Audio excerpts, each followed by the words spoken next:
Händerna.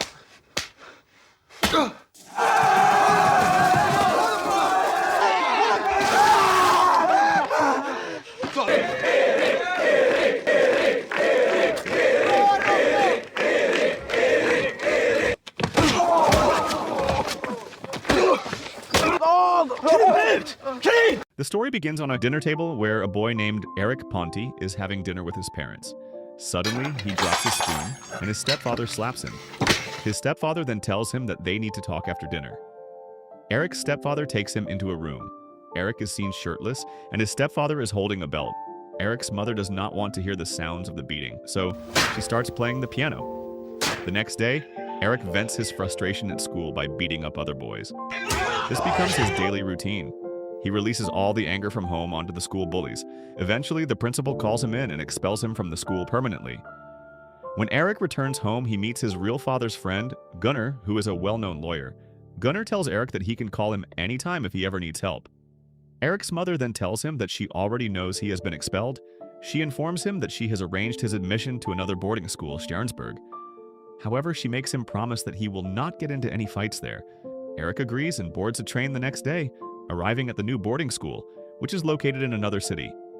Erik is welcomed to the new school by Otto Silverhelm, the son of a wealthy man. Otto explains the school rules to him and gives him a tour. Erik is assigned a room with Pierre, who is a simple, studious boy. The two quickly become friends. That evening in the cafeteria, classmate Johan quietly explains Stjärnsberg's real rules, the student council. 12 seniors can punish anyone beneath them however they want, calling it tradition. A student sitting next to Erik says something out of turn. Otto at the far end of the table hears it. He calmly asks the boy to stand. Before he can react, Dalon picks up a knife and drives the handle straight into the side of his head. Just like that, Erik watches the whole thing and understands exactly where he has landed. Pierre takes Erik outside to a hidden smoking spot and tells him that the boy whom Dalon beat up is from a poor background, which is why Otto and Dalon keep targeting him. The next day in the cafeteria, Otto tells Erik that since you are new here, you need to learn the rules of this place. Erik refuses and Otto gets angry. Then he calls John over and injures his head with a sharp fiber object. Right after that, a nurse arrives and takes John away, while all the teachers just sit there and do nothing. Erik joins the swimming team and breaks a local record almost immediately. Pierre warns him. The more he stands out, the faster the council will come for him. Right on cue, one of Otto's associates shows up at their room and summons Erik to the senior quarters. Dalon is waiting. Shoes of every council member piled on the floor, and orders Erik to clean them all. Erik turns around and walks out. The next day, Dalon deliberately bumps into Erik in the hallway and demands an apology. Erik refuses. That earns him a challenge. The ring that night, Pierre explains. Seniors beat juniors until they beg for mercy. Not showing up means being called a rat for the rest of your time at school. Night falls and Otto is seen in the ring beating other boys. Just then, Erik arrives, but after reaching the ring, he turns back. He remembers the promise he made to his mother. He calls her, speaks for a while, and then returns to his room. Because Erik doesn't show up for a long time, Otto labels him a coward. A little later, Otto's boys barge into Erik's room under the pretense of an inspection and completely trash it. Then Otto himself comes, glares at Erik angrily, and leaves. The next day, Otto announces a council meeting and summons Erik to his council court. There, he suspends Erik from all classes for a few days and assigns him the task of digging pits around the school. Erik spends entire days digging holes, while Otto's boys mock him, calling him a rat. One night, Erik arrives alone at the cafeteria after everyone has left. There, he meets a waitress named Maria, who has come from another city to work. They begin to like each other and often have long conversations in the cafeteria. One day, Maria tells Erik that she goes for a walk after finishing work. That night, Erik waits for her, and when she arrives, they kiss, making it clear that they have fallen in love. One night, Erik places a table against his door so that if anyone tries to open it, he will hear the noise. Suddenly, Otto opens the door and throws a bucket filled with filth into Erik's room, which splashes all over the room, and Erik's friend, Furious Erik, collects the mess into a bucket. Goes to Otto's room and throws it over him before escaping in the dark. Otto ends up vomiting. The next day in the cafeteria, Erik loudly says in front of everyone that there's a terrible smell, asking if no one cleaned the tables. Then he walks up to Otto and says the smell is actually coming from him. Otto becomes extremely angry and starts punching Erik in the face, even after being hit. Erik keeps taunting him with words that provoke him further. All the teachers are present, but none of them stop. Otto, Marya is also there. When Erik is badly injured, Marya screams, which brings the principal, who finally stops Otto. For the first time, fear can be seen on Otto's face. After some time, things return to normal. Erik secretly continues meeting Marya, and their love story grows stronger. Then comes the day of the swimming championship. Some boys approach Erik and ask him to let a rich boy win. But just then, a teacher arrives and tells Erik that winning with dignity is what truly matters. Respect is never gained by bowing down to others. This teacher is a good man. Erik wins first place in the championship, and now all the rich boys become completely hostile toward him. Otto stands alone and claps for him, making it clear that Erik's path ahead is going to be even more difficult. The school year's first term ends and Erik goes home for Christmas. His mother is warm and proud. She has seen his grades. She has heard about the swimming trophy. His stepfather sits across the table and looks at the conduct marks. He is unimpressed, Erik tries to explain, that he refused to be a servant to the sons of aristocrats, and his stepfather tells him that the sons of noble families deserve obedience and respect, and that Erik's attitude is a disgrace. That night, the door closes, the belt comes out, his mother playing the piano like always. Nothing has changed. Erik returns to Stjarnsberg carrying that wound back with him, and finds that something has shifted. Marya avoids him, keeping a deliberate distance, clearly frightened of what closeness might cost her. And the council, having failed to break Erik directly, has pivoted to a far crueler strategy.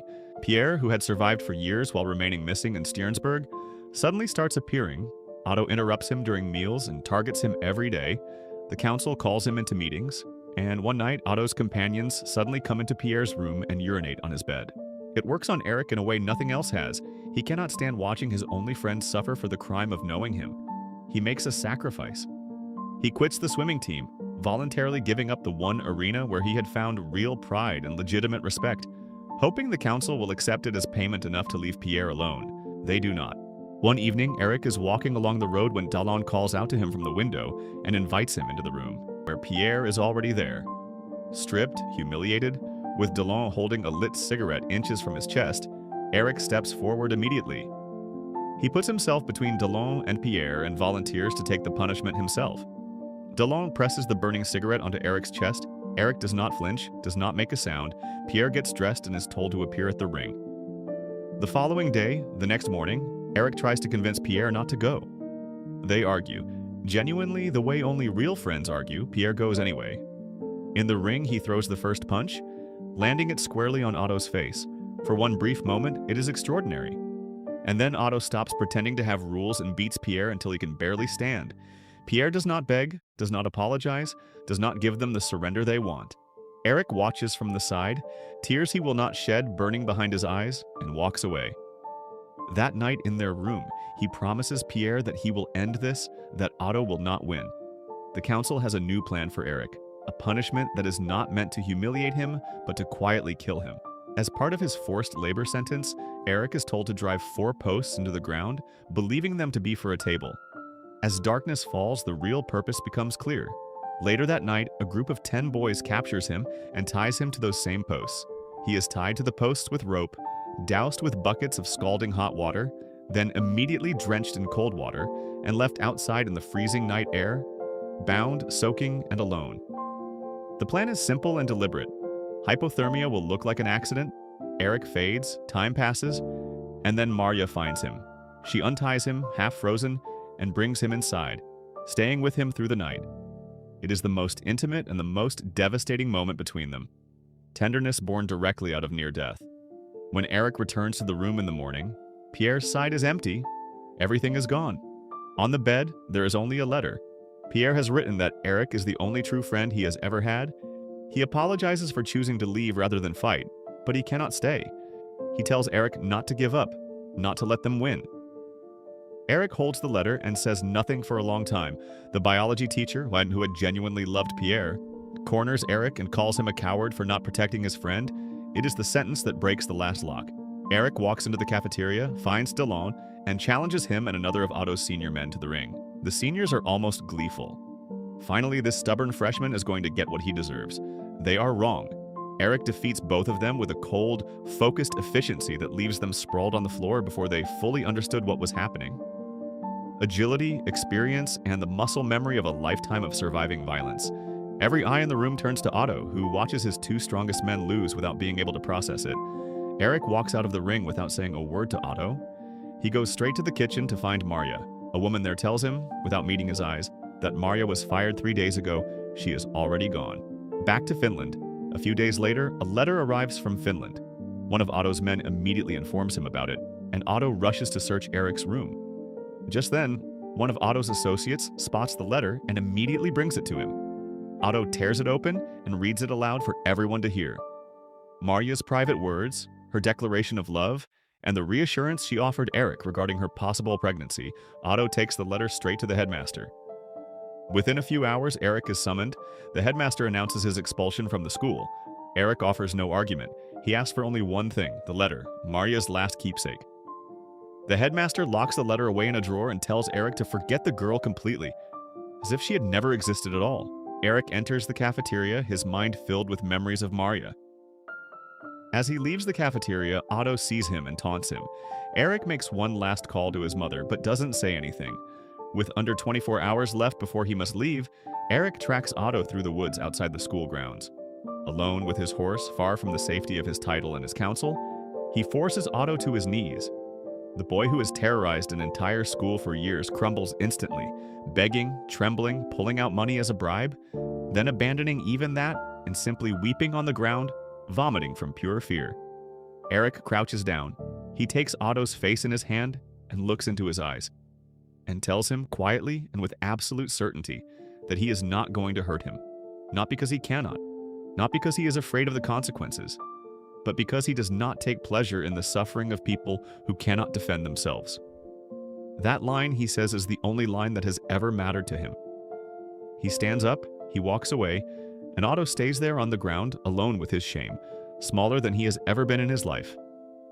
Back in his room, packing, Erik's hand closes around the business card of his father's friend Gunnar. Call me if you ever need help. Gunnar arrives at Stjärnsberg with the quiet confidence of someone who has prepared for this exact conversation. In the headmaster's meeting, Erik stands before the faculty and cites Swedish law directly, the law that protects every citizen's right to private correspondence. The headmaster refuses to acknowledge it. Gunnar steps forward and tells the room, without raising his voice, that he has already spoken to a journalist who finds the story of Stjärnsberg, the bullying, the class discrimination, the staff's deliberate negligence, the near murder of a student left tied in the cold, extremely interesting, and who is ready to visit the school at any time. The room falls apart. The headmaster agrees to every demand. Erik is reinstated. The student council is dissolved. Marja's letter is returned. Months later, Erik graduates, clean record, excellent grades, the kind of marks that open any door in the country. He goes home and his mother is overjoyed. His stepfather looks at the conduct section, finds something to criticize, and orders Erik to his room. Erik stops. He turns around, and in a calm, measured voice, he tells his stepfather exactly what is going to happen in the next 30 minutes. The hospital, the broken arms, the story about the stairs, the police, and everything he will tell them about what has happened in this house for years. He does not shout. He does not threaten. He simply states it as fact. His stepfather, for the first time in Erik's entire memory, looks afraid. Sometime later, Erik visits Pierre, who is preparing to leave for Geneva to continue his studies. They shake hands. Two people who survived something together and will carry it with them forever. They promise to stay in touch, and both of them mean it. Erik has taken a job at a law firm. For now, he is just a delivery worker, the lowest rung, but he knows exactly where he is going. He wants to become a lawyer, not for money, not for status, but because he has seen what the law can do in the hands of someone who knows how to use it, how it can walk into a room full of powerful people and make them small. A boy the world stamped evil is going to spend the rest of his life protecting people from the kind of evil the world never even bothered to name. If this story shocked you, drop a like and subscribe. And tell me in the comments, was Erik right or wrong?